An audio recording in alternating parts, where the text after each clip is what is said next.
My family called it pettiness. I called it justice. But somewhere between the crying phone calls and the guilt texts, I started to wonder, did I really win, or just become them? My sister said my kids were a bad influence, and banned them from her daughter's birthday party. So, I decided to ruin her perfect day with one unforgettable trip to Disneyland. I never thought I'd be telling this story, but here we are. I'm 34, married to my amazing husband Daniel, who's 36, and we have 3 kids, Mia, who's 8, Lucas, 6, and our little firecracker Sophie, who's 4. My sister Melissa is 29 and has 2 kids, Chloe, 7, and Ryan, 5. Our kids grew up together.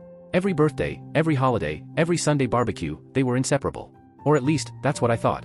Melissa and I weren't super close, but we got along fine. Typical sisters, some bickering here and there, but nothing serious. That all changed the day she married Brad. Now, Brad, how do I put this politely? He's the kind of guy who calls himself refined, his words, not mine. Always talking about proper behavior and raising children the right way. Basically, he thinks he's parenting royalty. At first, the little jabs didn't bother me. Melissa would say things like, "Mia's a bit loud, isn't she?" Or, "Lucas has so much energy, maybe you should try meditation for kids?" I'd just laugh it off. Whatever. Families tease each other, right? But then, it got mean. At Easter dinner, Brad actually scolded my son, in front of everyone, because Lucas spilled juice on his shirt. He gave this condescending little smirk and said, "This is why children need proper guidance." Loud enough for the whole table to hear. I wanted to throw that glass of juice right at him.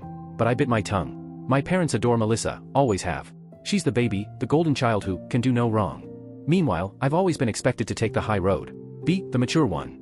So, I swallowed it. Like always. Fast forward to last month, Chloe's 7th birthday. Melissa had been bragging about it for weeks. Renting a bouncy castle, hiring some Disney princess impersonator, the whole Pinterest-worthy fantasy. My kids were so excited. They kept asking what gift to bring, what games they'd play, if there would be cake pops again this year. Then, out of nowhere, I got a text from my mom. "Your kids can watch the birthday live stream." I remember staring at my phone like, "What? Watch it?" I called her immediately. "Mom, what do you mean watch the party? We're going, right?" There was this awful pause. Then she sighed. "Well, honey, Melissa thinks it might be better if your kids don't attend this year." I froze. What? Why? She just thinks they might be a bit too much for Chloe's special day. Too much. My heart dropped. "They're her cousins," I said. "They've been at every birthday since they were born." "I know, sweetheart," my mom whispered, "but Melissa's mind is made up. She said she'll live stream the party so your kids don't feel left out." I hung up, my hands shaking. I sat there in my car, in the grocery store parking lot, trying not to cry. But I thought, maybe there's a misunderstanding. Maybe she didn't mean it like that. So I texted her. "Hey, Mom mentioned something about the kids watching Chloe's party on live stream. I think there's some confusion."